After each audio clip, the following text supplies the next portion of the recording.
Hello, happy Thursday. Welcome to the Bobby Moore Stand. I'm Gary. We've got Chris, we've got Martin, we've got Pete, and we're going to talk about West Ham stuff. How are we all to start with? Yeah, good. Had an eventful day, but yeah. Glowing after your shower just now, Martin? Yeah, I only just made it here. Yeah. -1 this morning. Brutal. It's been tough out there, isn't it? I mean, I've been in my shed today, and I'll tell you, it's usually like the med in here, but I had to have the heater on a bit higher today because it was just, I couldn't quite reach the mid-20s where I like it. So, how about you, Pete? How's your week been, Pete? Yeah, not so bad. It's been productive. Spreadsheets galore though, which are never fun. Oh, I love a spreadsheet though. You know what? It's the best thing that ever came into my life. A spreadsheet, I must admit. I love them. I love them. And Chris, how are you? Yeah, mate, I'm all right. I'm freezing, the complete polar opposite of you, with a t-shirt on. Well, I've not been in here today. I've not been in my cabin today, and it is really, really cold. So if I start shivering and icicles start appearing on my nose or eyes, and then you know why, because it is really cold in here now. And Martin, have you been up on any roofs this week at all? No, I've been working inside. I think it's coming though, that sort of thing. I'm dreading the next sort of week. Get some thermals. That's my advice. Chris, I gave you some sound advice on what heater to get for your shed. And what are you doing sitting there freezing? I've got a good heater, mate. I just didn't have it on. I've only just turned it on. It's fine. It will warm up. Give me about 15 minutes and this place will be steaming. So whatever. Yeah, I'm all right, mate. Yeah. All right. So let's crack on. We've got some rather large news we want to go through. Some of it you might have heard, some of it you might not have. But let's start off with a very strange thing that entered some people's inboxes this morning. Only some, a select few. Mystery group of West Ham fans were picked at random by the club to populate a survey, which apparently, according to the club, was part of the, and I'm not saying it's wrong, maybe it's true, right? Apparently, it's what the Premier League asked them to do, to send out a survey around to random fans on match day experience. Now, let me show you the survey, because the survey to me looks strangely familiar with the questions that were, the reason behind the FAB calling the vote of no confidence. Yeah, openness and transparency. Yep. What is it? Sustainable financial policy, have a long-term vision, just to pick a few there, right? There's a couple that they think in here would probably be gotchas, like for instance, youth development. And it ain't them that do youth development, it's the youth coaches. You could argue that they fund it, but I'd say they've impeded youth development more than helped it by hiring managers up to this point who've got no interest in using youth. And secondly, as soon as a youth product gets good, what do? They flog them.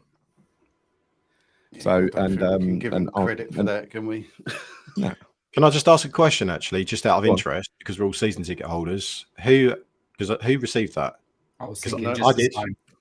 I did. Did you? I got it. Yeah, I got that. I got that email. Yeah. I've not gone through it, and I haven't. I mean, they've clearly sent it to the wrong person with me, because they know exactly what's going to come back. You must be on the special list. You must be on the special list. They must have been very selective who they picked for that. No, mate, I'm on some kind of list, but it's not a special list. That's for sure. I can tell you that much. Yeah, we've gone for ex-employees, haven't they, Chris? Only. Yeah. Yeah.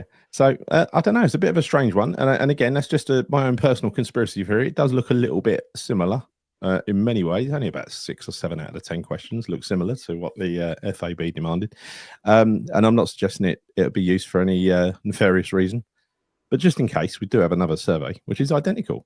Shut up. Penfold. You put that up, didn't you, Chris? Who's that? I didn't write it, is the point. I didn't write. I saw it and I felt that it should be put up. All right. Yeah, I've got feelings. I'm not made of stone. But yeah. So we've got another survey. Was it identical? Standing by, just in case that one gets used for nefarious purposes. Right. Having said that, Chris, I'm sure you've marked them appropriately. I haven't done it yet. I haven't. I literally have not had the time. As Martin will know, I've been busy today with work, but also with other things as well. So yeah. But do you realise how privileged you are? No, I don't actually. Well, it is a privilege actually, because at least I can be honest about it. But then, having said that, I mean, really, I don't know. I mean, yeah, I just reckon I watch these things anyway. So, you know, this needs to be called out, doesn't it? In what world can you give a survey to just a proportion of the season ticket holders? It's ridiculous. It really is. What do you think? Do you reckon there's anything dodgy about it, or do you think they're telling the truth? Well, they must be. They must be, because if only I've got it out of the four of us. Did you didn't get it either, Gary? No. That is interesting. I'd love to receive a copy. I'd love to be invited. I'll forward it to you. Maybe you can fill it in as well. You never know. Oh, very much down. But anyway, more big news, right? West Ham have launched a brand new website.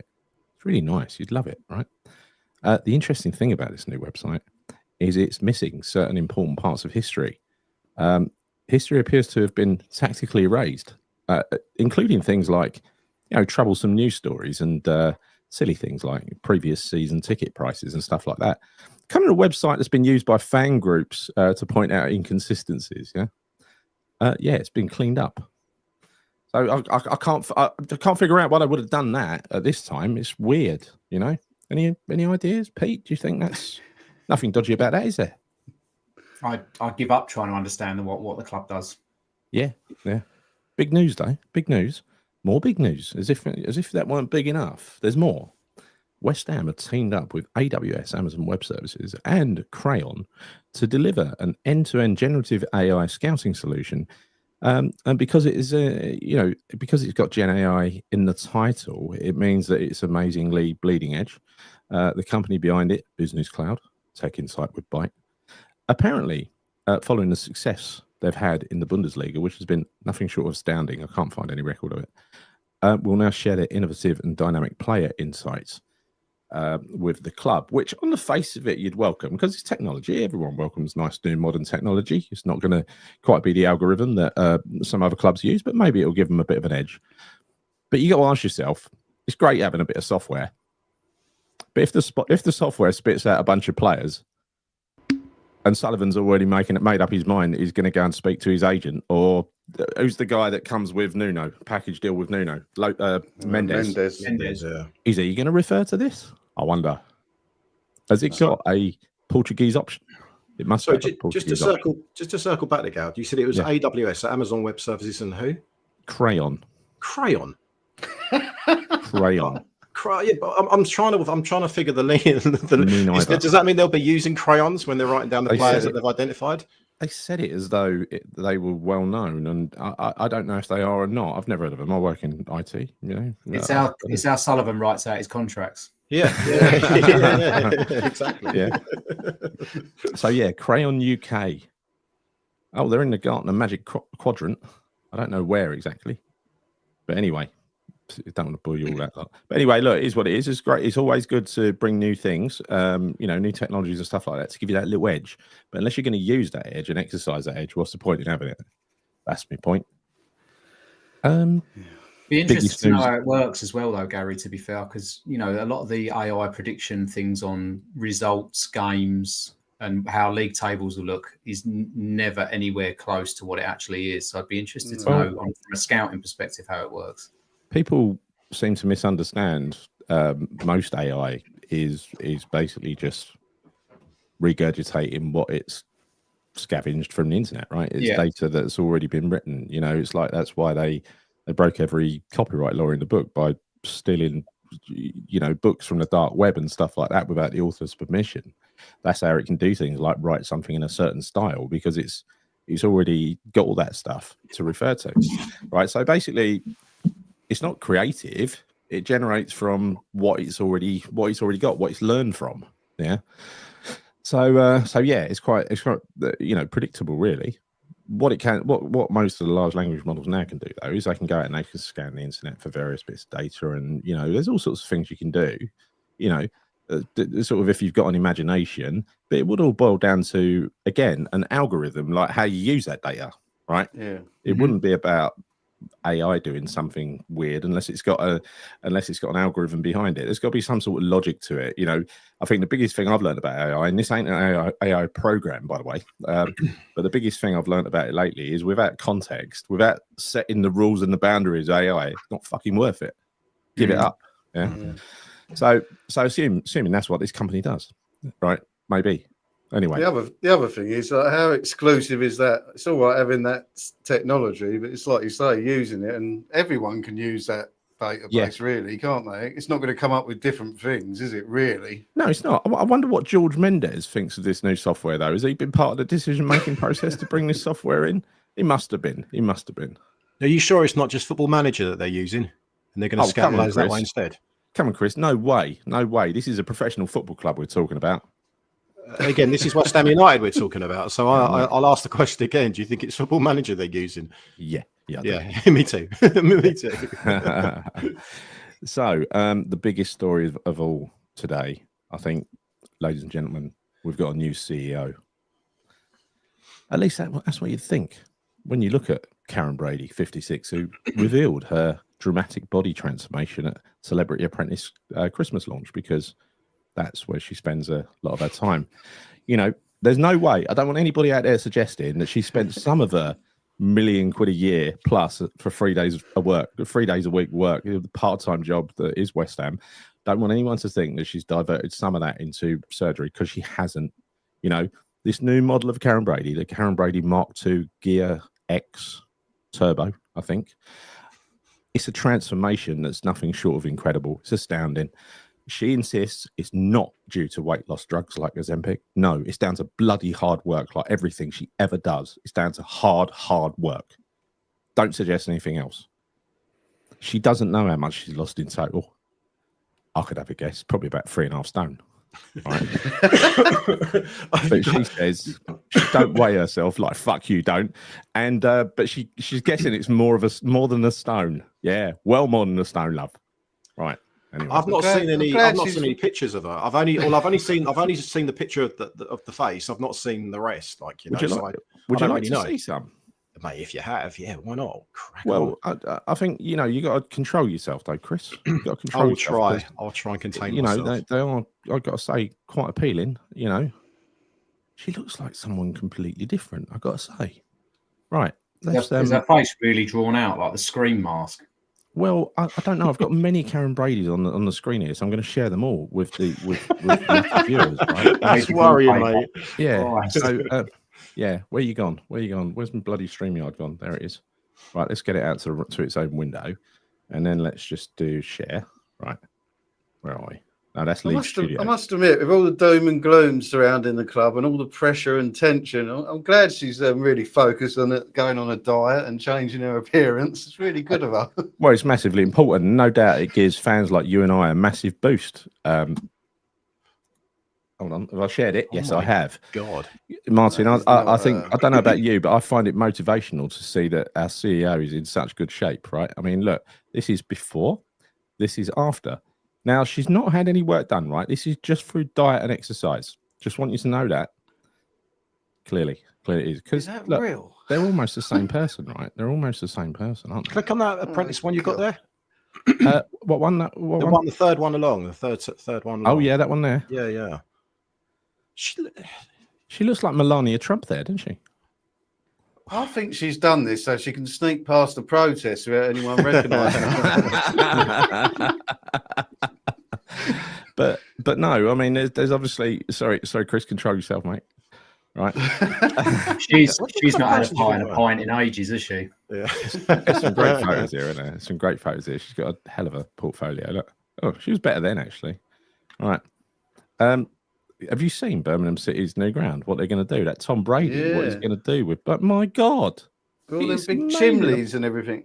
I'm not keen on the chimneys, but when you listen to the story, because it's for those of you that haven't seen it, it's got like huge, great big brick chimneys all the way around this stadium, and they're enormous, and it can be seen from 40 miles away. Right? The idea is that it's going to be the biggest venue, multi-purpose venue in Birmingham, and it will be like the. And you wouldn't underestimate someone like Tom Brady. He's fucking massive, right? And he's teamed up with, I don't know, I think Qataris to do this. And another American businessman. They are mega loaded. This thing's 62,000-seater stadium. He's gone for as steep as they could make the sides without breaking the law. That's what he's done. Yeah. As close to the pitch and steep as you can make it on either side. So ignore what it looks like on the outside. But when you look at the reasons for why they've done what they've done on the outside, it's actually got a retractable roof. and so you need extra strength. And they had options to use steel, and they decided because it used to be, they used to make a load of bricks around there, brickworks and everything. Used to have a load of chimneys. They just decided to build modern chimneys out of bricks and use them to support this new retractable roof. It's going to be amazing.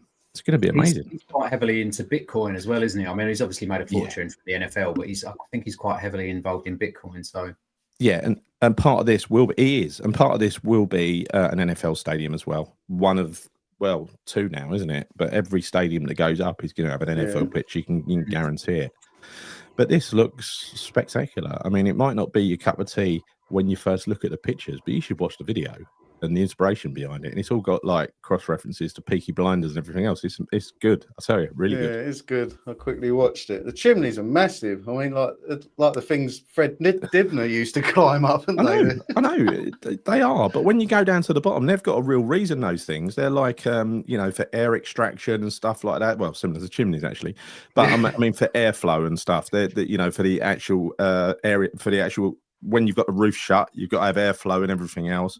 You've got lights coming out the top of it, but he designed it personally to be a hostile, noisy atmosphere. So they've done things like they should have done in the London Stadium, like hired acoustic experts with sound reflective materials and all this kind of stuff, just to make the place noisy. It's amazing what you can do when you're willing to spend some money, isn't it? If only their previous owners have had the foresight at Birmingham. You know? Yeah, so, mate, good luck to them though, because they've been through this misery that we're going through. They've been through it. This was supposed to be their destiny. The Commonwealth Stadium that Manchester ended up winning, that was going to be Birmingham City's home. And by the time they left, they'd underinvested in St Andrews so much that one of the stands you couldn't use it. It was unsafe. That's what they do. Yeah, they ruin things. Yeah. Well, it's nice to see that another club are doing well. Have nice stadium. It's nice to hear. It's good to see, Chris, more than anything, that they've recovered so well. From Brady, Sullivan, and Gold. Yeah, but how long has it taken them? Christ Almighty! Years and years. But I'll tell you what, mustn't half feel sweet now, mustn't it? Yeah, lovely. Yeah, well, good luck to them. They've lived in the shadow of Villa for a long, long time, and I don't think they're going to be doing that for very much longer, to be honest. So, one day, you never know. But anyway, that's the Karren Brady news. So yeah, that's the kind of the regular news, if you like. Mayor Khan has said he's very interested in selling the stadium, more so than he's ever been. If we get relegated, it's going to cost them another 30 million a year, believe it or not. So something like that. Yeah, so that assembly meeting was really interesting. I watched some of the clips and read through some of the minutes, but it's quite long. But the sort of real sort of nuts and bolts of it is quite shocking. What it's going to cost the taxpayer. That's what I was going to say. How much more is it going to cost the taxpayer if we get relegated? Well, we pay half the rent. It's 2.5 million. Is it 2.5 million a year? 2.5 million. It's going to cost between another 10 to 13 million a year to the taxpayer because revenue losses. So the stadium is not going to be as full. They're not going to sell as much stuff.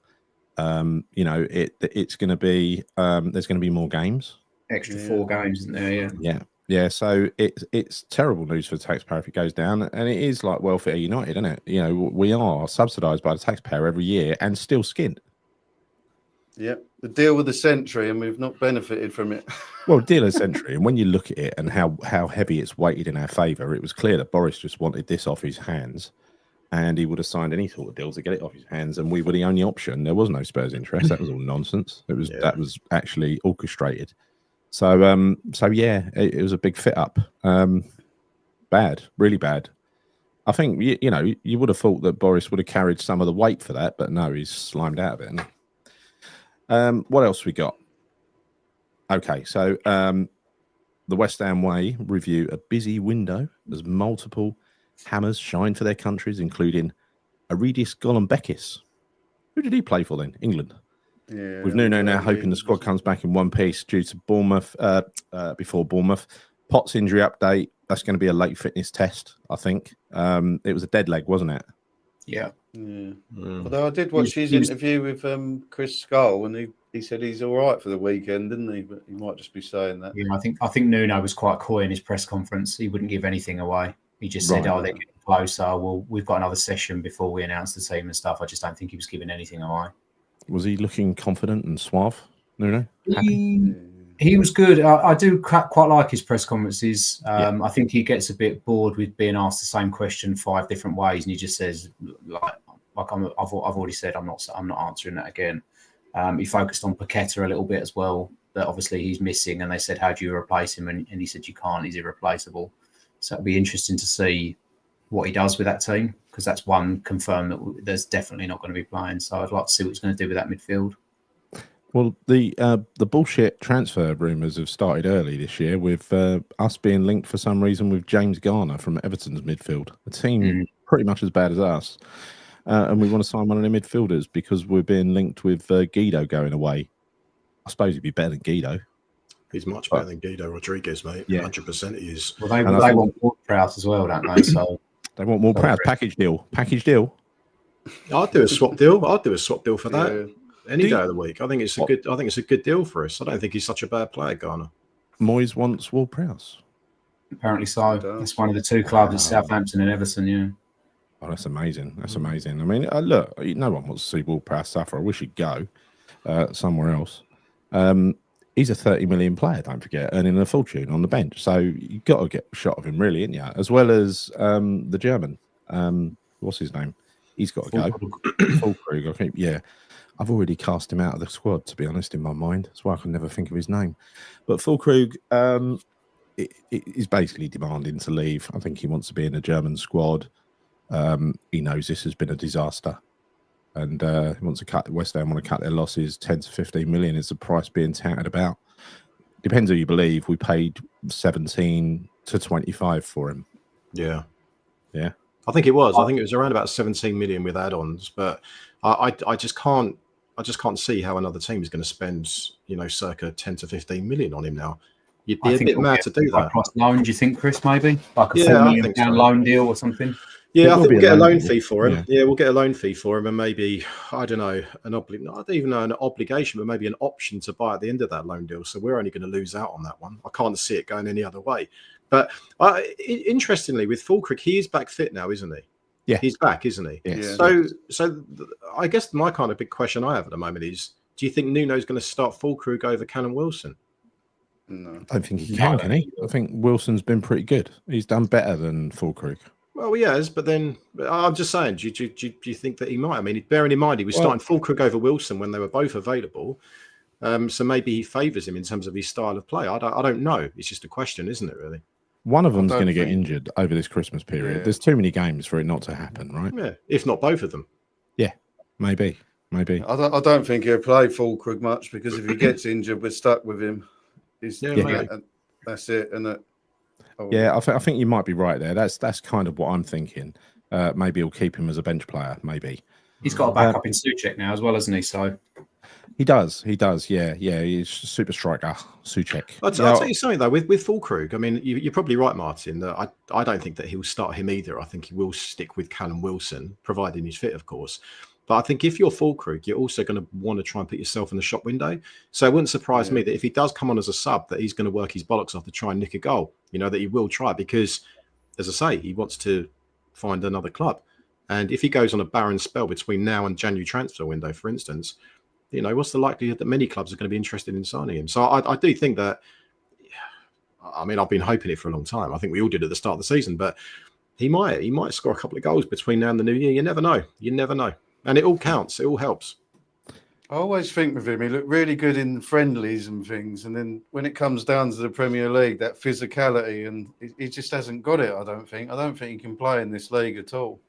He can't. He can't handle the physical side. He's not the player I thought he was, which was a striker who was going to leave, centre halves bruised and battered. He ain't that at all. No.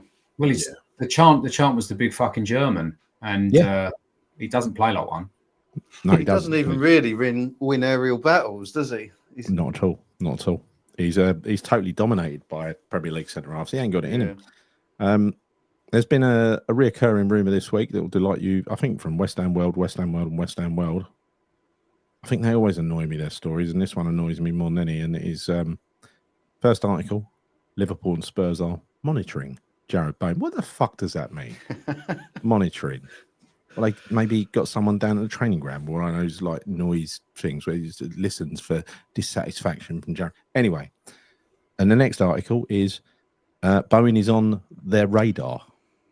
So that alludes to the first one where they're down with a monitoring station outside the training ground. And number 3, they're looking at Bowen. So 3 articles, monitoring, radar, and looking at. It's just utter bollocks, bullshit. isn't it? Yeah. I mean, no one needs to look at Bowen. Everyone knows what he's like. He gets in most of the sides in the Premier League. It's just whether he's available or not, isn't it? Yeah, it is. It is. We're being linked with early link bullshit. 35 million. Because every player we buy is 30 plus million, right? Don't forget that. Serie A, Jan Aurel Bissek. Now that's he's Inter Milan because Fulkrug, believe it or not, is being linked strongly with AC Milan. Imagine failing miserably at West Ham and getting a move to AC Milan.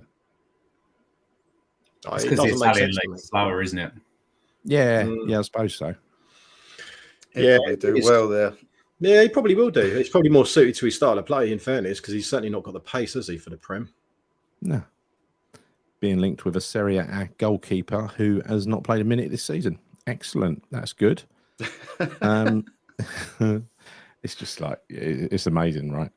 It's cheap journalism, though. I mean, when you look at a lot of this stuff at the moment, I mean, it really is the fact when you talk about Bowen, about radars and, you know, they're looking at him. I mean, Christ, Liverpool have been looking at him for probably the best part of the last 3 seasons. You know, they've always been looking at a replacement for Salah. So they've been looking at loads of right wingers, including Bowen. So it's just cheap journalism. And I think it's kind of obvious that they would look at him because you can see Salah's declining. So, you know, it's either him or maybe someone like, I don't know, like Antoine Semenyo, who we obviously can, well, I don't think we will come up against him this weekend. But players like that, they're all going to be on Liverpool's radar. Of course they are. And Semenyo's got what his agents released or what the club's released is a 60 million release clause this January. So if they have to spend 80, 90 million on Bowen, they'll probably go 60 million for Semenyo, I would expect. And he's about 4 years younger as well, isn't he, Semenyo? I think he's about 25, 26. I think, so I think Bowen's touching 29 now, isn't he? I'm sure he is. Yeah. Yeah, you're not going to get that sort of money for Bowen, though, are you? I mean, he's great for us, but is he worth 90 million to someone else? I think his contract's massive, though, isn't it? He's still got loads of years left on it. Yeah, we signed him for about 8 January. years. So you've got to pay over the odds if you're going to, especially, I mean, we're signing up for relegation if we sell Bowen, so that there'll be complete uproar if that happens. I totally agree with that, actually. I totally agree with that. Right, let's have a look through the comments and see what we got here. You're not opening the comments tonight, Chris? Only the first one, to be honest with you. Sorry, you didn't. You did. Yeah, I thought it was the best one I've seen so far. About Well, that's a nice thing to say to people in the chat. So no. There's some very good. It was just it's the one that caught my eye, and I found it quite amusing. So apologies for that. NFL will be our national sport. No fucking way. Never. They'll never be as big as rugby, let alone football. I just can't see it catching on. I know a lot of people love it. A lot of people absolutely love that stats-ridden sport with oversized people and lots of helmets and padding and stuff, you know. I don't know where I'm going with this. I don't know what you're talking about either. No, I really don't.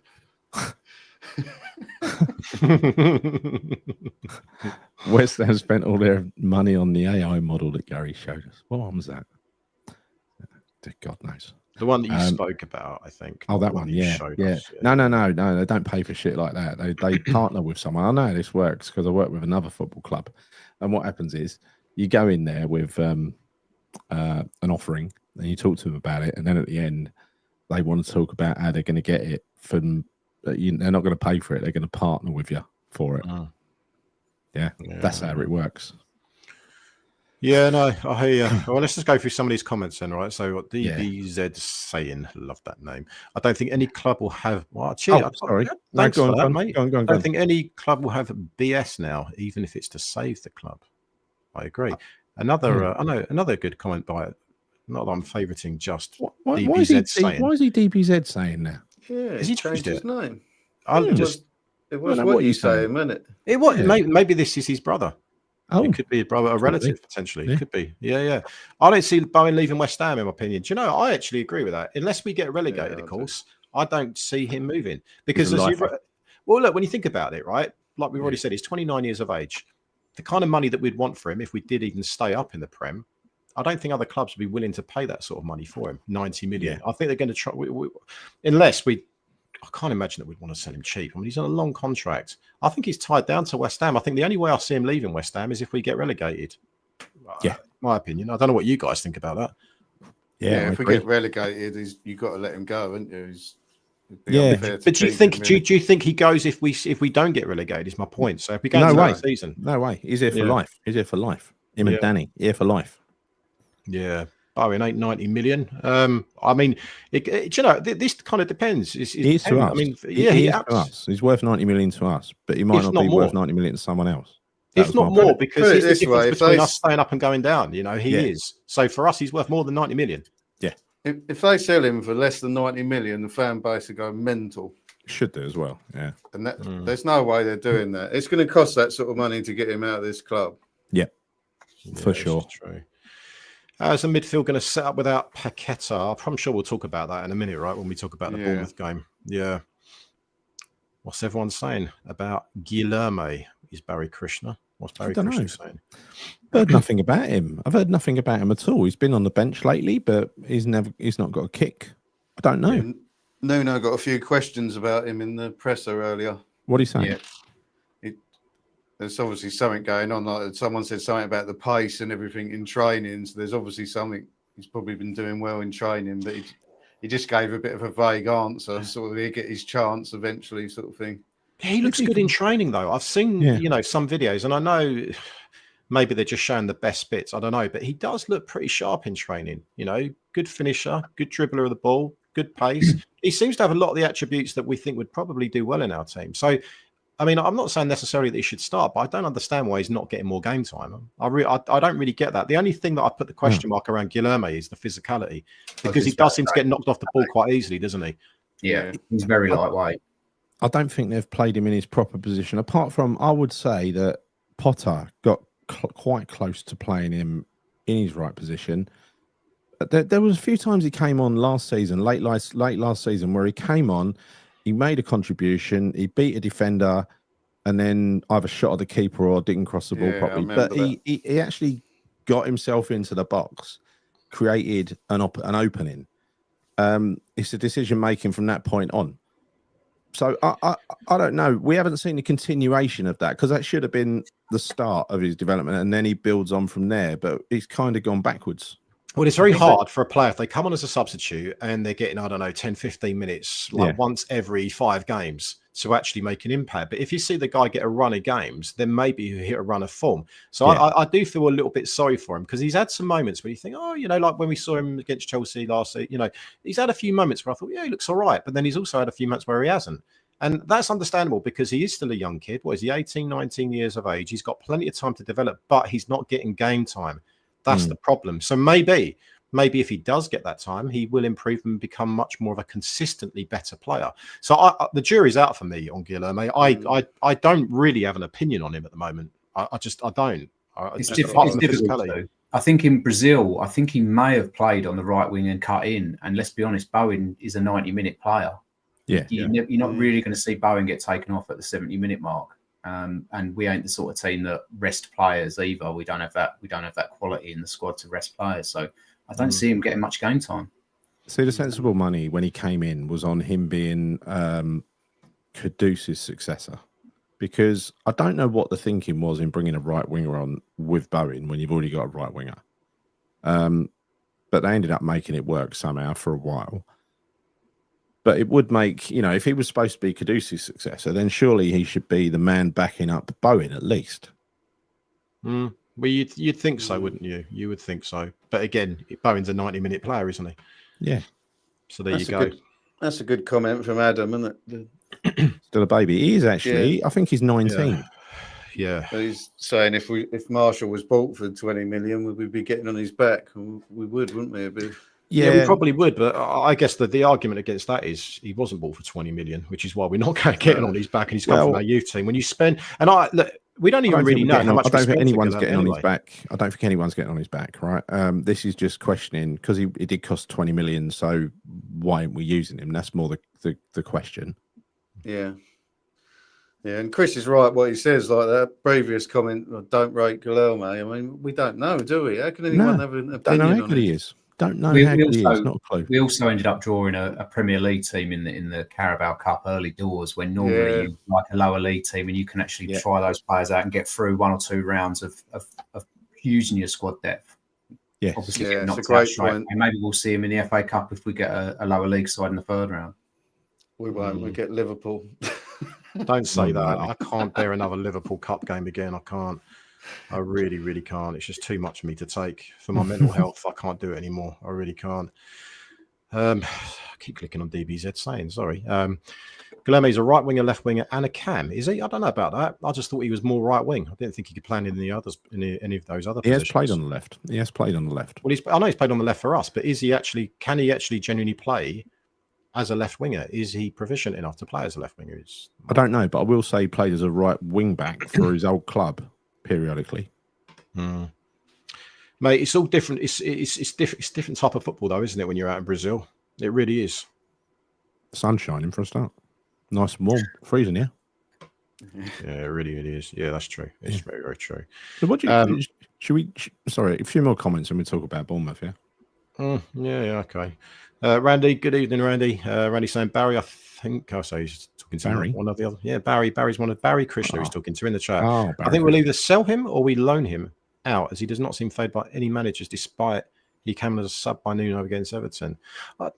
See, I don't think we will loan him out. I don't think we can afford to loan players out. You know, only the ones that we've suggested so far. I think that we need to keep particularly young and potentially fit players that can stay fit for us, just in case we actually need them. I don't see us. I hope we don't loan him out. I don't want us to loan him out because, you know, typical for West Ham is we go and loan out Guilherme to another team and he'll go do really well for him. It's like, no, we need people like that in our squad, let alone other people's squads. Yeah. I think we're impatient. With players, and I think, you know, it'll only take a couple of bad games and people will call someone shit. If you listen to Winston Reid's interview on the West Ham YouTube channel, when he goes on about the first season he turned up, he was rubbish, right? In his own words. At the end of that season, he got the KUMB Most Improved Player Award. And then at the end of the next season, he also got the KUMB Most Improved Player Award. He improved so much in 2 seasons that they ended up giving him a 7-year contract, and Arsenal were in for him, right? That's what can happen if you stick with a player and don't get on their back, right? They can develop and evolve. And that is especially true for a youngster like Guilherme. I think that the thing with Winston Reid, though, is a bit of a kind of a one-off situation, because first season wasn't particularly great. Then correct me if I'm wrong here, and I might be wrong, but I'm sure, was it not the second season that we got relegated with Winston Reid? Yeah. And then he got the opportunity to play consistently. Yes. And that's when he started to build, you know, a bit of a name for himself and some credibility. And then he moved and evolved, you know, well into a Premier League player. And I think maybe you could say the same for a lot of youngsters that we have. Didn't he put the ball in the back of the Pikey's net or something? He might have done that, yeah. He might have done that. Yeah, exactly. Yeah, he did. Yeah. So, everything's under the microscope now a lot more, though, isn't it? True. Yeah, yeah, very it much. is. Rio made mistakes. A lot of the players that went on to be absolutely incredible players made mistakes, and it wasn't analysed in as much detail as it is these days. Yeah. It's ridiculous, though, Pete, because it's as if people forget what it's like to play a sport, and that, you know, everything comes into it. It ain't just like kicking a ball. It's your whole body. It's your mental side. It's the whole thing. It's the strategy. It's the tactics. It's the manager. It's the pressure. It's what's going on at home. It's everything all coming together on one day for it to be a good day. And one of those things goes awry, you could have a bad day. And the thing is, you have a couple of bad days, you could be literally written off by the fan base, booed onto the pitch. But I think a lot of it is social media and just, you know, and media in general, because it was never like this before. Obviously, social media being one thing, because everyone's got a voice now, like we do. But yeah, I do think players are under a lot more scrutiny when you talk about how games are analysed and the analytics and how they break down games after matches and so on. That never used to be a thing back in the 90s, not to the extent it is now. Do you remember it used to be Andy Gray with like a tactics board, and he used to move a few markers around? Do you remember that on Sky Sports? Nowadays, it's so much more in terms of the data that they pull from every single game, but not just from the actual team, but by individual performances I mean, how much they've run, heat pads, all that kind of stuff. Oh, yeah. It really shows up players in a different way to what it used to back in the day. So yeah, you're right. I think Pete's right. There is so much more scrutiny, and it's a shame because I think young players should be afforded to make mistakes. It's understandable. We've got an example. We've got a very recent example, right? We know that I think last summer, Potsy went out to the States with us and he had a decent tournament. I mean, we were all saying he deserves a chance. Got sent out on loan again, right? Came back this summer. He had a good tournament out in the States again, probably better, after a great season in the Championship last year. He made, I think, a bit of a mistake in the last game, or was it the first league game of the season? I don't know. He didn't have his best game anyway.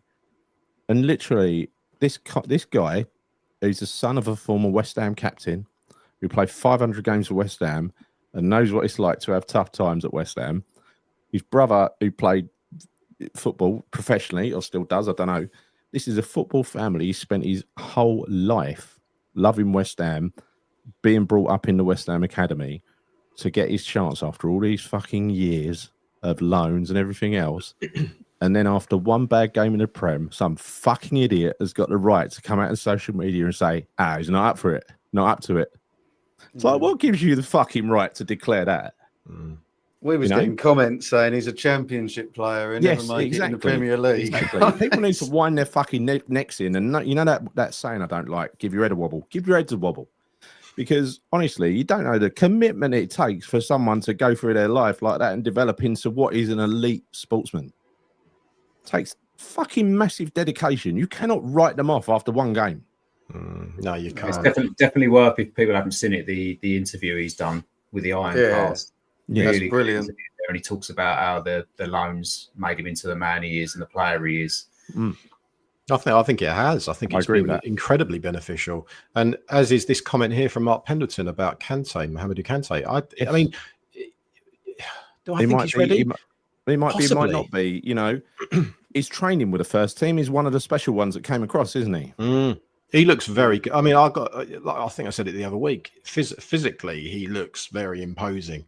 He's a youngster. He's a proper grown-up bloke. Proper geezer on the pitch, mate. He's a big lad. So I think he'll physically, he looks like he's ready. It's just a case of whether or not he's ready for the actual pace of the Premier League. But he does look like someone that I'm actually quite excited by him. And I think a lot of people that watch the under-23s also, said very, very similar things about him. So, yeah, him and Potts in midfield could be a very interesting dynamic, couldn't it? He dominates against other teams' kids, and then we've played some of the men's teams, and he's looked really good in them as well. So he can't be far away. Yeah. He's played much more than that. He's played about 140 games now, SWHU league games. He's it's the same as what you said, over 100, but it's about 130, 140. And the best thing is, no matter where he's gone, he's just been loved, adored by the fans for the way he plays, his commitment. You can tell that he's a bright player. You can tell that he reads the game. He does those things that he's not Deck, but he does those things that Deck used to do, like getting himself into positions because he knows that's where the ball's going. He also said in that interview as well, Gary, which is one thing that we've spoken about on these videos, about passion and not putting a foot in. And even if you were losing by 5, not getting stuck in. And he said, I'm one of those players, I'll put my foot in. I want that crowd to go, oh, he's fighting. That's what he wants. Yeah. And we all love it, don't we? We all love seeing one of our own. Well, particularly as you pointed out, that his dad was West Ham captain. His brother was it Dan Potts? Yeah, I know his brother didn't play much for us, and I think he ended up at Luton, played for a spell over there. But I think West Ham fans, probably even more so with Freddie Potts, will get behind him because of the legacy that is there in the Potts family, the fact that it's kind of entrenched in West Ham. So we really, really want him to do well. I mean, I wanted Dan Potts to do well. I mean, I want all the youngsters to do well, but I think in particular with Freddie Potts, definitely do. And I think a lot of people have been calling him out for a long, long time, even before he went on loan. So I'm really hoping that this is his season where he can really not only stake a claim, but, be an integral part of that midfield for us, because the signs look good. I've really got a good. Randy says Potts and Magassa can fight out the CDM role, but equally, we can see them both playing against Bournemouth with Fernandes in a 10. Yeah, I think we will see how that dynamic can work. I'd like to see it, actually. I'd like to see it. There's no doubt we will miss the presence of Paqueta. Now, how effective he is in certain games, in any given game, is neither in nor there. But I think the most impressive thing about that last game was, without a doubt, Fernandes. Fernandes was a revelation in that last game. Oh, he was brilliant. Yeah, I thought he was exceptional. Yeah, our best player, wasn't he? I think. I think he was on that. Yeah, definitely. I mean, Potsy went off with a dead leg after 70 minutes, didn't he? But he was everywhere. He did everything so well. You know, even in the advanced areas of the pitch, it was so intricate what he was doing. He could do something dirty and quick and snappy in midfield, but then he can find himself up front with Paqueta and play the most intricate sort of 1-2 at a narrow angle. He didn't seem to tire as well, is what I noticed. He was still as energetic at the end of the game. That's a really good sign that he's match fit and ready. And probably going to be the player we was all promised. Because he's still young, Martin, as well. So it's kind of understandable. I mean, you'd expect that he would be fit for 90 minutes, a player of his kind of age. But he just looks sharp now, doesn't he? 21, what is he? 21, and he's same age as Potsy. Same age as Magassa as well. Magassa's 21 as well. So he could have a 21-year-old midfield. Yeah, longevity potentially. That's what we've been screaming out for, haven't we? Energy, youth. It's finally happening. I really hope that is the 3 against Bournemouth. Talking of youth, Diouf over on the left back. He's 21. He's already asked to leave, isn't he? Oh, he's already sees his future elsewhere, doesn't he? Oh, I think that was taken a bit out of context. Yeah, I think you're right. I mean, a lot of I'm not taking it seriously, don't worry. I mean, to play for one of the top 5 clubs in the world, I mean, mate, you're going to have to prove yourself in the Premier League for West Ham at first. And keep us up in the league first before you start talking about top 5 teams in the world. He might be hoping that Semenyo's got an injury. I think he has.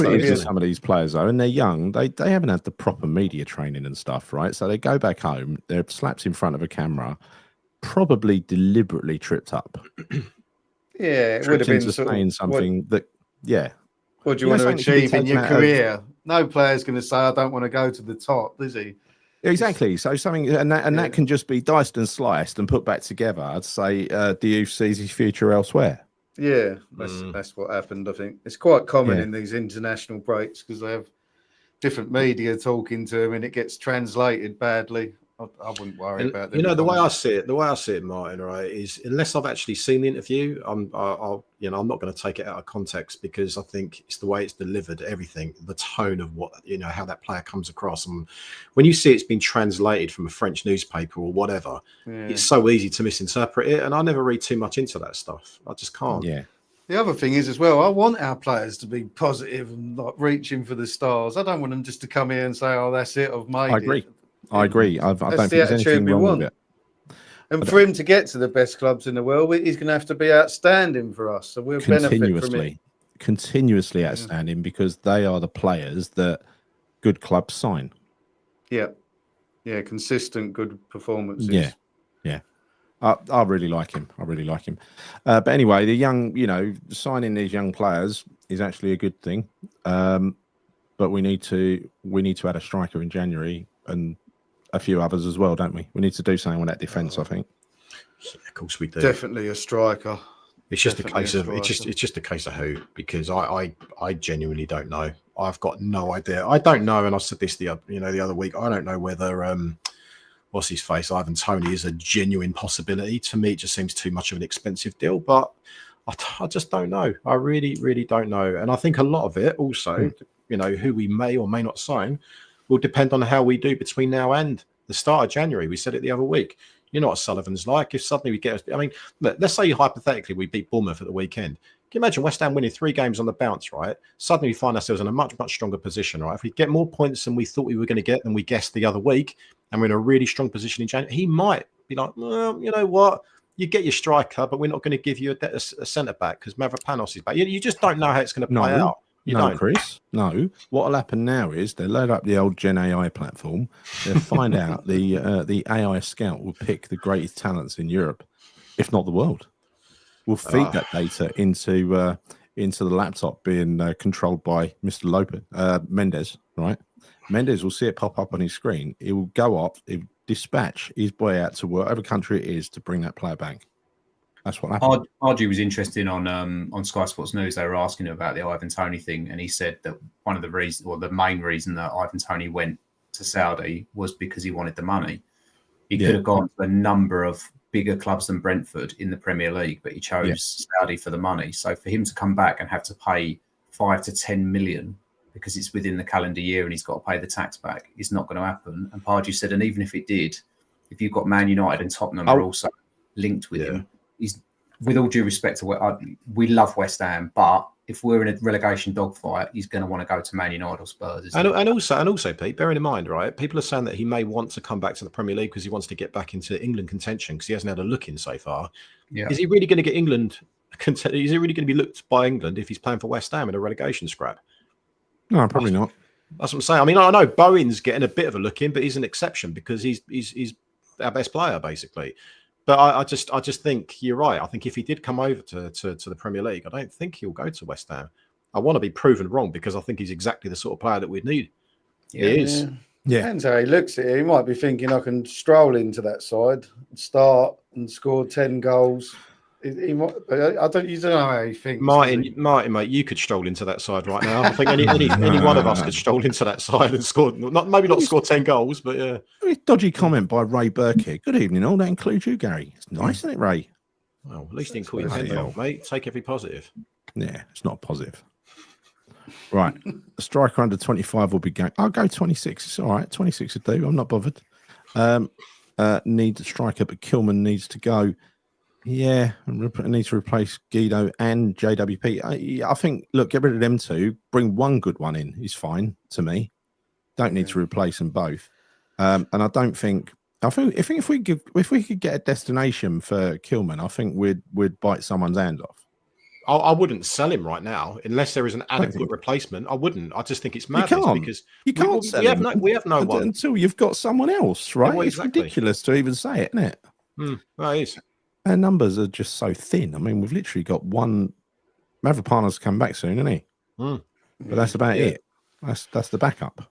It's the defence and strikers, isn't it? I wouldn't be worrying about the midfield. I mean, if we get rid of Guido or whatever, you replace him with someone. But that'd be a big. So worried about Guido Rodriguez will be a huge miss, mate.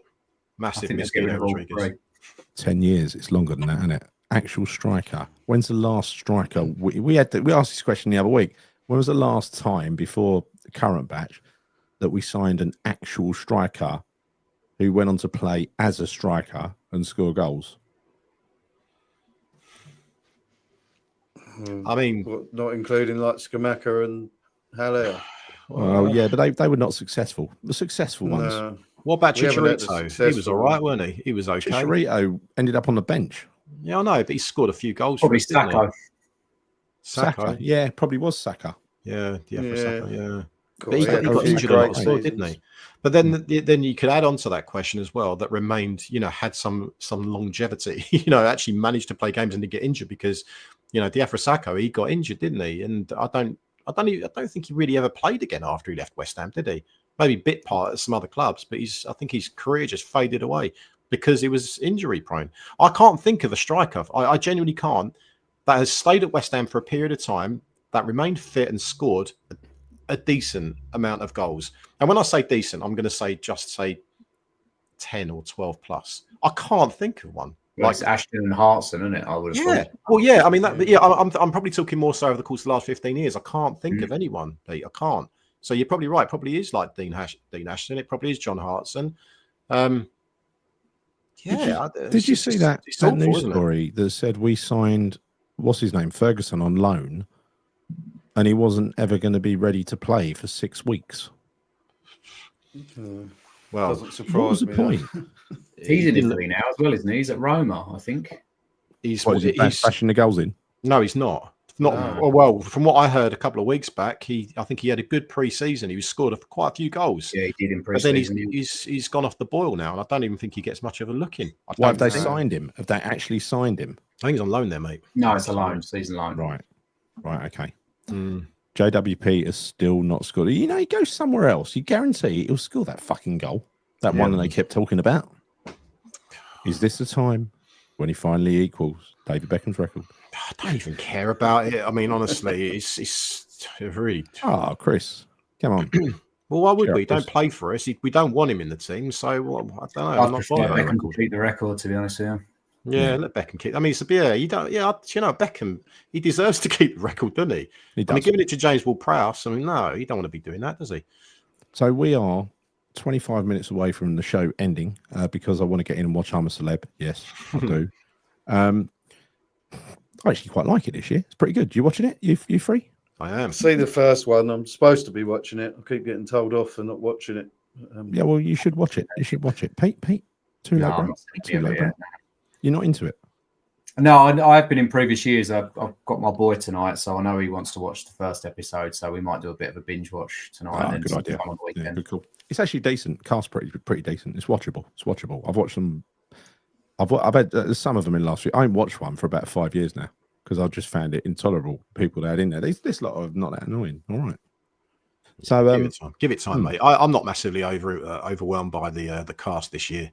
I've got to be honest. I think they need to get a few people in there who are funny, and I don't find anyone particularly funny in there. I mean, last night you got that bird from the rather large person. I don't know what her name is. Who's in it? Oh, Lisa. Yeah. They're talking about shagging and stuff. I don't want to turn on the box until hear that bird from Coronation Street talking about shagging her husband. Don't be sizist. It's not about sizes. I don't want to.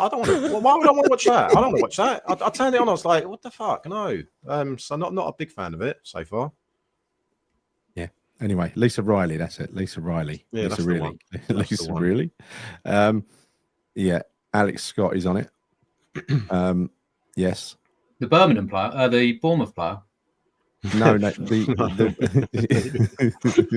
wish he was. Oh, I don't know who else. Fuck knows. I can't think. Gone blank. Anyway, I don't know half of the names. I don't even know half of them. Show, is it? This ain't I'm a Celeb show. It's a West Ham show. So let's talk about Bournemouth.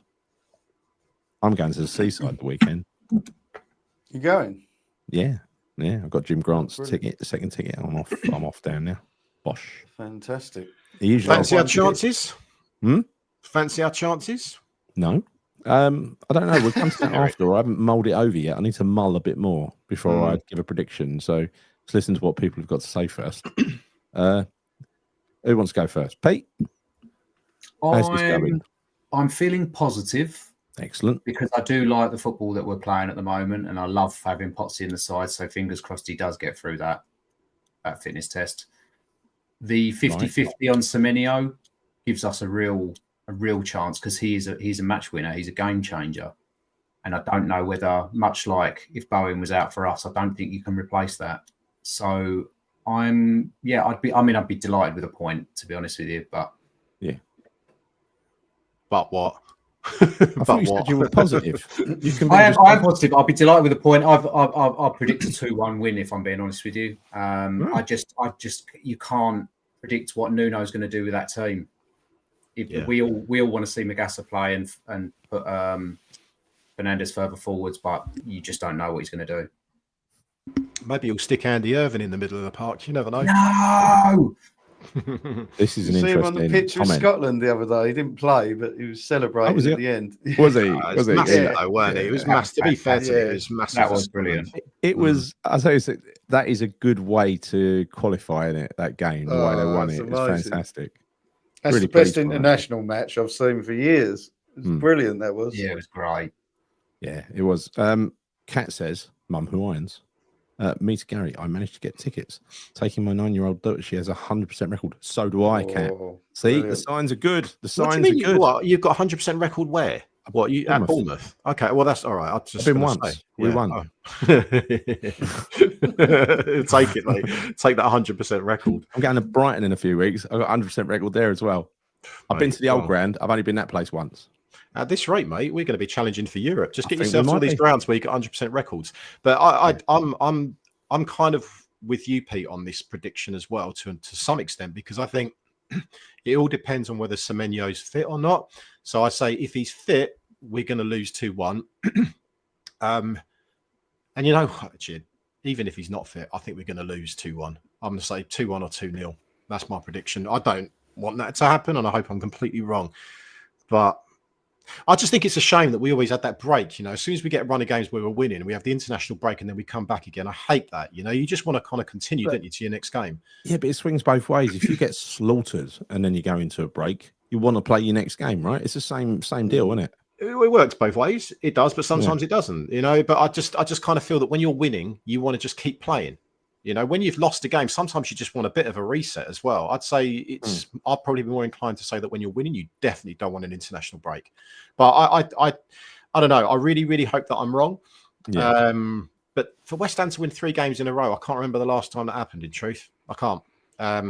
Yeah, I'm going does. to Bournemouth, Man United, and Brighton away. So that's 9 points in the bag. 9 points in the bag because we won at Man U last year, so that's all. That's the only season that matters. We'll forget the other trips; they weren't pleasant. Yeah, it's true. Actually, It is true. I actually fancy our chances at United as well now. I've kind of changed my mind a bit on this. I think the other week I said we'll lose up there, but I think we're going to win. Yeah. We did well up at down at Brighton last year, didn't we? That was we lost that fucking last minute, wasn't it? Do you remember? Yeah. Yeah, it's not a real goal though, wasn't it? Yeah. What a goal really that was. What do you reckon, Martin? Bournemouth? I think we're going to go down there and win. I think we've won the last 2. Bournemouth have lost their last 2. They conceded 7 goals or something. Battered. I think the doubt's starting to sink in with the Bournemouth fans and the team. I think Nuno will go down there and sort of play a solid sort of, just keeping it 4-2-3-1. 4-2-3-1, maybe. I think we'll catch them on the break, and then I think we're going to win. I really do. The pace of Fernandes on the break, hanging on the shoulder of the last defender. On the break there, Gary. Yeah, true. And it could be Somerville on one side, last hanging off the fullback and bowing over that side, and Fernandes pushing up, out ball. And Nuno's had another 2 weeks of firing them balls at the keeper and everything. I think we're going to be better. We're going to be improved. Yeah, I reckon he had them working through the night this time, firing balls at them through the night. A 24-hour shift. 24-hour shift. So no gloves either. The keeper's not allowed to wear gloves like the old days. Keep it real. Old school. I'm still wondering whether Nuno's going to keep evolving the wrong side of things. So obviously we're playing Tadibo on the left now and Kilman on the right. I wonder whether he gets them to put their boots on the wrong feet as well as the next evolution. That might be an explanation. That might be what happened. Who knows? Anything to keep them focused. It is. Stop switching off. Like make it unfamiliar. Something like that. Unless he's given the keeper like a little something sharp or a taser or something. Give him a little jab. Wake Kilman up. Keep him awake. Keep him on his toes. Jimmy might get his first goal under it. That'd be nice, wouldn't it? Wouldn't that be nice? Yeah. So look, I see this game. He's already scored for us, Somerville. Yeah, he had scored for us. What in the league? Yeah, I think he has. Yeah. Was he? I'm sure he has. I'm sure he's scored in the league for us. I think he Yeah, scored. Has he not scored 2 goals for us so far? I don't know, but what I'd like to the see- far post, didn't he? I remember. Yeah, I remember that it. one. Yeah. I remember that. I can't remember if that was a league or a cup game. I'd like to see a Somerville creativity though, from start to finish, where he takes the ball down the line, cuts inside, and scores. Or I'd like to see another one that's going to score goals one day. Diouf. I'd like to see him get a goal. Yeah, he used to score regularly for his previous club in the Czech league, the Czech Sunday league. He scored midweek as well, didn't he? For Senegal. Yeah. Oh, that was a thrashing though, weren't it? I mean, it was like 8-0 or 9-0 or something 8-0, ridiculous. Yeah. I just want to see Callum Wilson score. I want to see our strikers score continuously. Yeah. That's what I want, consistently scoring up front. I'm not really too fussed about you scoring or anyone else like that. That would just be an added bonus. But for me, the priority is to get our strikers scoring goals. Do you think Bowen will be on pens with Paquetá out? I would think so. Yeah, I think he would Probably. be. Yeah, he must be, surely. I mean, it would make sense. The last one I remember, and I'll be way off here, the last one I remember is the one he missed against Liverpool. Right. Can't remember. Let's not talk about misses then. Let's not talk about misses. So, and we won't get a penalty anyway. We very rarely get penalties, do we? Somerville scored against Man U. Right, there you go.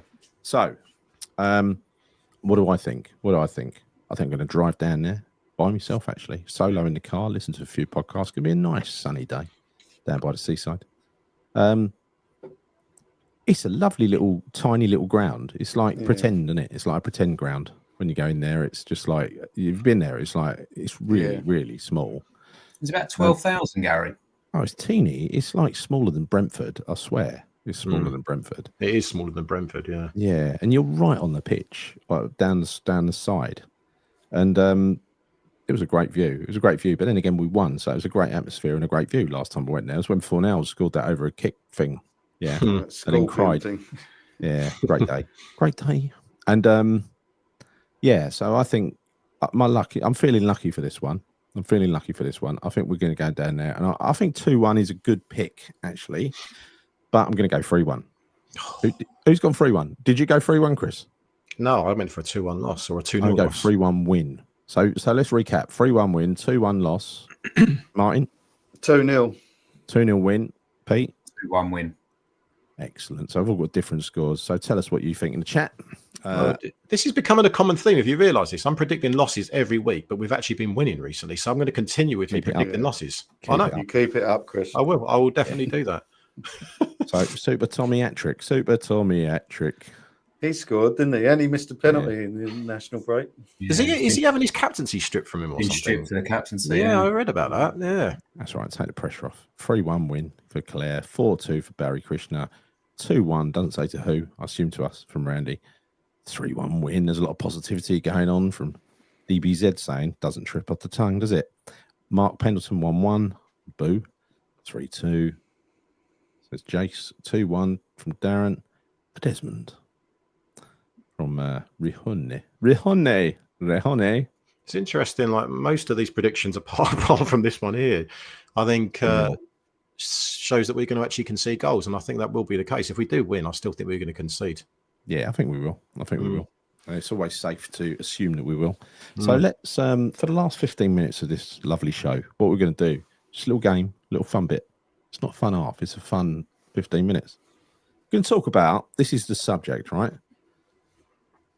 We should have had them when they were good. So what this is players that we've signed over the years who we would like to have had when they were at the peak of their powers. All right, so I'm going to go first. I'm going to go Ian Wright. Yeah, that's a great shout. Yeah, it's a really, really good shout. Yeah. He was still really good for us, weren't he? But if we'd have just got him earlier. It was great for us. And most of these players were, that's the thing. Most of these players, these second-hand players, were actually good quality. But yeah, at his best, he was outstanding, wasn't he? I'll go with another striker then, and Davor Suker. Oh, yeah. That's the one right there. You think about what he did in the Euros and what he did for his country, played for Real Madrid, played for Sevilla. I mean, he was a fantastic striker, wasn't he? But I think the problem with when he went to Arsenal, you could see he was on his way out. And then we obviously signed him. And I think he only scored 2 goals for us. I think he scored against Newcastle. I remember that game. I think he might have scored against Arsenal as well, actually. I'm sure he did. But he was a good player. He was a really good player. I can see someone there's put Teddy Sheringham down, but he was fantastic for us, Teddy Sheringham. He was great. Shout. It ain't that they were bad for us. It's like Bellamy, he was good for us, but injury prone. But if we would have had him right at his peak, he'd have been amazing for us, wouldn't he? Yeah. Paolo Futre, good shout. Paolo Futre is unbelievable. Before he was injured. Imagine that. That is the one that I was going to call out because before he went to Milan, he was unbelievable. He was unbelievable, and I think he would have been, different class, mate. There's a great one here. Tony Wilkins, Jimmy Greaves. Yeah, he was totally finished when he came to us. Imagine, I mean, his rate of goal scoring for Tottenham was out of this world. It was almost a goal a game, wasn't it? Yeah, it's before my time. I only know the stats. My time. Yeah, no, it's before my time as well. But the thing is, you got to respect what went past, Chris. You got to have respect for history. You know what I mean? I'll tell you one for me, and that's Zabaleta. I wish we'd have had Zabaleta 5 years before. Well, that gave you a little clue. Zabaleta, that gave you a little clue of just how good he used to be. Yeah, you know, he was still good for us, but he just didn't have it. He just didn't have that full game in him, did he? I'm going to call one out here, and this is probably not the name that many people would want to call out. But I'm going to say Frank Lampard because we never had him at the comp. but when you think about it, Chelsea, Frank Lampard. Yeah, a great show. Unreal. I know people don't want to hear it, but it's true. I've got two still on my list that haven't been mentioned yet. So Stuart Pearce. Pearce, tried to run on a broken leg. I wouldn't. He didn't have a great time with us. I wouldn't say he was world class, but I would have loved to have had Hitzelsperger when he was in his. That's a good shout. He was the hammer. On him. The hammer. Yeah. He had a shot on him, didn't he? He did. That's for sure. Callum Wilson, he'd have been great. Have him at his peak. Yeah, it's true. Yeah. But, I mean, that's funny though, because a lot of these players, actually, when you think about them, typically tend to be strikers. We have this common theme of signing strikers when they're past it, like Danny Ings, Davor Shuka, all the. I mean, there's so many of them, isn't there? There's a Callum difference, Wilson. isn't there? There's a difference in there because Danny Ings literally was of little use when we got him because he relied heavily on his pace. But someone like Les Ferdinand, he's still and Ian Wright. You know, Les Ferdinand did a fucking great shift for us. One of the bravest players I've ever seen. He used to put his head in places where he shouldn't have put his head. You know, Ferdinand. Yeah, very brave player. I remember watching him. Before we signed him, I was going to say that at Upton Park, he scored a hat-trick against us, or 4 goals or something for QPR, I think it was. Well, I remember going down to QPR and watching him in a game at Loftus Road where they slaughtered us, and he was literally jumping 2 feet above our defenders. Yeah. Yeah, such a spring on him. Yeah, amazing. Great player. One that had an awful spell with us, absolutely dreadful. Scored at goals everywhere else is Robbie Keane. Robbie Keane, he was. Couldn't do it for us, could he? Couldn't buy a goal. Wilshere. No, he missed a sitter, didn't he, in a big game for us against Spurs, I think, wasn't it? Yeah, I think it was. Yeah, he did miss a sitter. Yeah, right down the Bobby Moore end. That was Wilshere. Yeah, he was a good player once, Wilshere, and we just got the knackered version. I think Lee Chapman does count. I mentioned this one earlier before the show. He was a good player before he came, a long time before he came to us, right? Yeah, won the league, didn't he? With Leeds. Yeah. Could also say the same about Clive Allen as well. You know, Clive Allen, definitely. Before he came to West Ham, scored 50 goals in a season for Spurs. Clive Allen. Yeah. That's obscene, isn't it? It's 50 goals in a season. Look at Liam Brady. Liam Brady. Liam Brady's a great shout. That's a really good shout. I remember him. Player. Yeah. But again, he was still great for us when he came. But it just gives you a little sniff, a little 20% sample of what it must have been like to have him at his best. Neil Ruddock. Remember when we got him and he could hardly walk? Razor Ruddock at his lightest. I remember being at a game and he ran the length of the pitch. He did, and he just about got there, and he sort of spun round the post, and he looked at us all in the crowd, and he was going, "I'm fucking knackered." Brilliant. Full Crew's a good one. I do like these current ones. I must admit, they're funny. Suker, Ince, we've got. Ince was good for us. Ince was good. I mean, that's the reason he got the move. He was so good for us, right? Deck, Deck's a better player because he's got better players around him, but I don't think I think he's changed his game. Arteta's changed his game and moved him up the pitch a bit, but had he played for us, I think he was just going to progress at that rate, no matter where he was, to be honest. If it's a decent side, I don't attribute it to Arsenal. I think he'd have made the same advancements if he went somewhere else as well. That's an interesting one there. That's an interesting one there with Ljungberg and Arnautovic, because I would agree with Ljungberg, but not Arnautovic, because I thought Arnautovic was brilliant for us, and we turned him more into a striker than he probably was at many other clubs. But Ljungberg for sure. You know, if you look at the Ljungberg of 2003, 4, 5, that kind of I think it was around that time. Yeah, he was a brilliant player, wasn't he? Wasn't he part of the Unbeatables? Yeah, he was great. He was fantastic. Yeah. I'll tell you what, Joe Hart. Nice bloke. I chatted to him on the BBC not so long ago. Nice bloke. Although you didn't know you were talking to him until he started talking about a game that. Oh yeah, he was involved in that poisonous Burnley game, and he started talking about that. Yeah. And I thought he must have played for us, and I started looking at him, and someone called him Joe, and I looked at him, and I put 2 and 2 together. Benny McCarthy, he was fucking shit for us, wasn't he? When he had the same fat ratio as a pork scratching. That's probably true, isn't it? Kieran Dyer. I was going to say that. That was my next one. I was going to say. I was really excited when we signed him, and he was always injured, weren't he? Yeah. Managers, could we have had the original Manuel Pellegrini? Yeah. I'd say Carlos Tevez as well, because even though he was good for us, you know, he had an unbelievable career, didn't he? So he did. But did he improve after he left us? Man City, he was unreal. Yeah, I know, but did he improve, or was he that player already? No, he improved. Look how many goals he scored. I mean, he couldn't score for the first 17 games or something like that for us when he joined initially. I know they stuck him out on the wing, but that was weird. That was weird. But when he started scoring, he never stopped, did he? Yeah, true. But I think he was just unreal after he left us. Yeah. The midfielder who came with him, I've Gil. forgotten his name. Mascherano. Yeah, Mascherano was yeah. amazing at Liverpool, wasn't Yeah. he? That's I'd say that's one of the best ones there, actually, Javier Mascherano, because he was like the linchpin in Barca's midfield, weren't he? He was brilliant. Yes. He was a great player. Yeah, he was. Sharky's got a great shout there as well, Gary. Patrice Evra. This Lee Bowyer, is that good pre-smashing up McDonald's or post-smashing up McDonald's? What version of Lee or pre having a row with Kieran Dyer on the pitch or post? I don't know.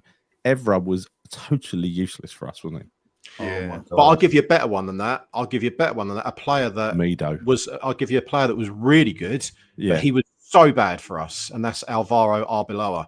I mean, he was brilliant for Liverpool, and we just got a version of him that I didn't even recognise. Yeah. But you know, he. I mean, if we had him at his pomp, I mean, he was a great fullback, wasn't he?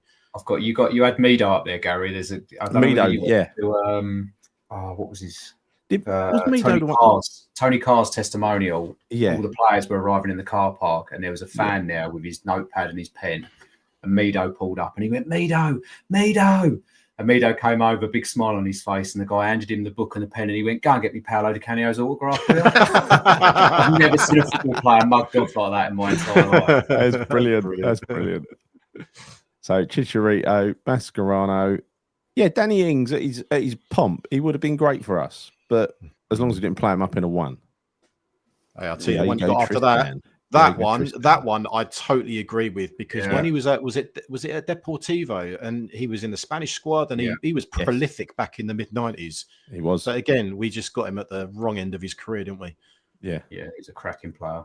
Bowyer at Leeds was top drawer. He was shit for us, I got to say, Danny. Got to say, that Ward-Prowse, he was a decent player once. Probably never would have been my cup of tea, truth be told.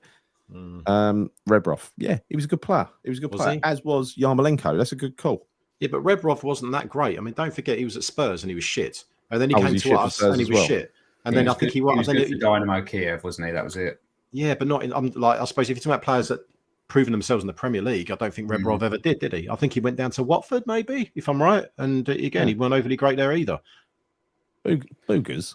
I mean, he didn't go on to anything. He did. He went to Caravan. Yeah, he didn't go on to play for, we didn't have him after he was great. You see what I mean? was he ever great? I mean, I don't know. Andy Carroll. I mean, look, the best of him.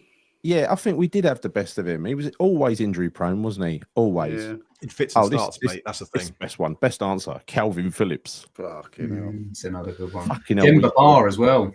Jemba Bar went on and had a great career with Newcastle and Chelsea. Yeah, he did. True. He did. Did we get Peter Shilton right at the end of that is a great shout. That is a brilliant shout. Peter Shilton. Peter Shilton, yeah. I swear he could hardly run or anything, could he? I told you, I said the other day on the light when I went and trained with Peter Shilton when he was at West Ham. So I went down to Chadwell Heath and I was with one of my mates, and he called us over. He's training on his own and he was practicing goal kicks. And he goes, "Excuse me, lads, would you mind training with us? Because I need to practice my goal kicks," because he couldn't kick a ball cut very far. So he's just booting the ball to us, and we're booting it back. It was amazing, But that's a great shout. Really did you see that tweet today of Peter Shilton with his new girlfriend? And someone's responded to him, "I wish you could punch that eye against Maradona." Yeah. Brilliant. What a comment. That's a really good shout, by the way, Peter Shilton. You think to me, 100 cap plus player for England? One of our best goalkeepers. Did Roberto go on to do something else, or did we have him at his best and finest? We definitely had him at his best. Yeah, I think we did. And you'll always forget him. You always forget him. You'll always remember him, Roberto, won't you? Yeah, for the wrong reasons. Yeah. Nobby Solano. Shit. Yeah. Nobby Solano. Yeah. Hello, Scott. You're right, Scott. So let me. Scott is Martin. Scott was on the call earlier. Buddy, he helped me out with the call earlier. That's of course he was. Well done, Scott. Scott's my friend that pranked you. Very good performance, I must say. Very convincing. I tell you, I disagree. Scott ain't a wanker. You're Martin. I disagree with you. I'm not blaming Scott. I know he didn't. I'm just sorry, Scott. It's the architect of this business that's the wanker. Yeah. Thank you. And on that note, I am right. Do you know what? I will share. This will come out soon. I promise you. I just finished editing it like 2 minutes before we came on, but it's very, very good. And I pranked Martyn today. Very good prank. I'll just leave it at that. Very good. Very good. Yeah. Well done. We'll let Martyn be the judge of that. Yeah. So ready? He can't be the judge. He can't be the judge because he'll see it only from his perspective, right? But let other people be the judge. It's got him in it. You know what I mean? Yeah, but you don't find it fun. Well, to be fair, you were laughing at the end of it, weren't you? You were laughing quite a lot. You did shout, "You fucking wanker!" I was like, "Yeah, it works. It fucking works." was funny. Alan McNightmare a good keeper? Did he go on to be a good keeper, or was he a good keeper before we got him? No. See, we get these same answers no matter what the question. So the one you had before Savio's here again. No, Savio was shit. The one you had before that, Florian Radachayu, I would definitely call him out because he was great for Romania in the '94 World Cup, and he was scoring a lot of goals in the Spanish league. But he was crap for us. I mean, he was out shopping in Harvey Nicks, wasn't he? So I think that's another good shout as well.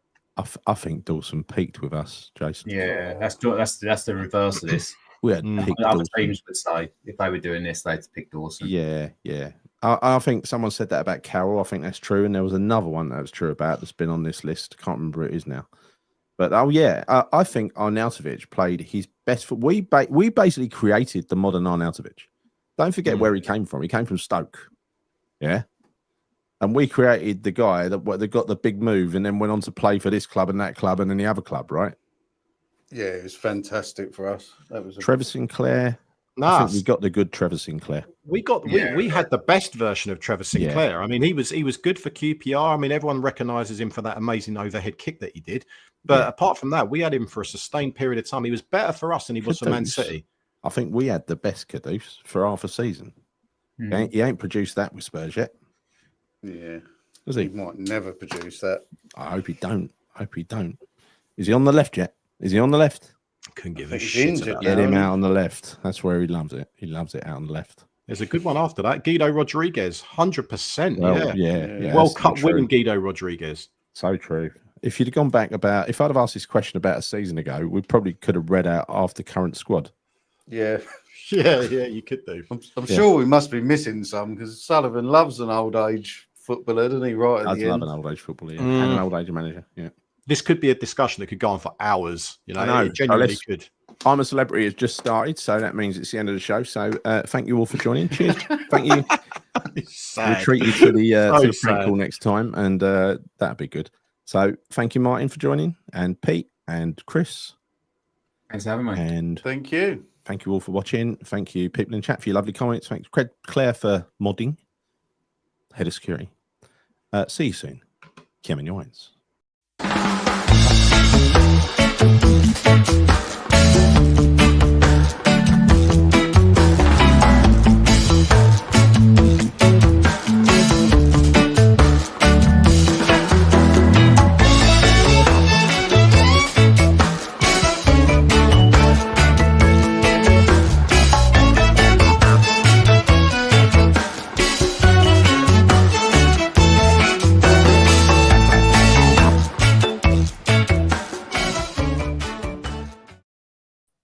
On your